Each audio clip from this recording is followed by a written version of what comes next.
Alright, so we're going to be taking a look at Ephesians 6:15.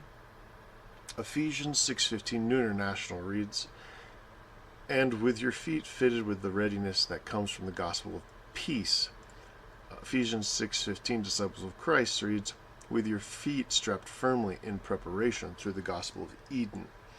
Now, I would argue that the gospel of peace is an incorrect translation because in Hebrew, this word irene, it's not really fully grasped in the word peace in the ancient Hebrew language. And so here is Jesus Christ in Matthew 10:34 stating, "Do not suppose that I have come to bring peace to the earth. I did not come to bring peace but a sword." And so if Christ is saying, hey, I did not come to bring peace, well then how is it the gospel of peace? And that this may be a little confusing if you are reading English interpretations of the Hebrew and Greek. That being said, the Hebrews use this word irene as perfect peace. So what's the difference? Well, peace, there can be corruption, right? You're not at war, but you're in a state of peace that's kind of murky, right?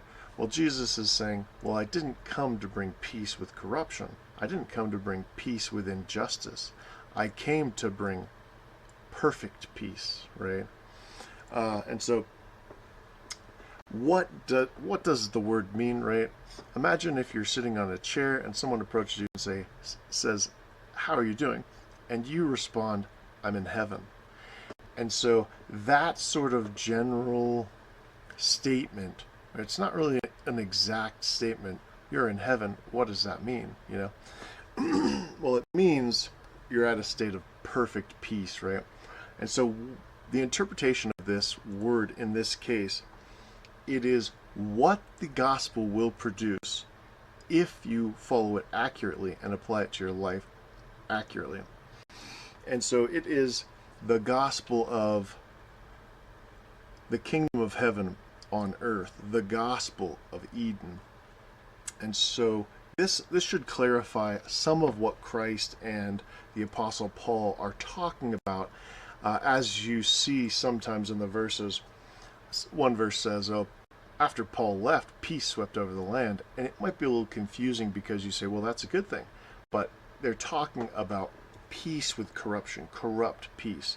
But when it is referring to the gospel, it is the gospel of the kingdom of heaven on earth. Perfect peace. And this form of peace with justice, mercy, love, compassion, hard work will attract the entire world to your nation. It will benefit the lives of people who follow it, and it will benefit the nation and the world as a whole if it is followed accurately.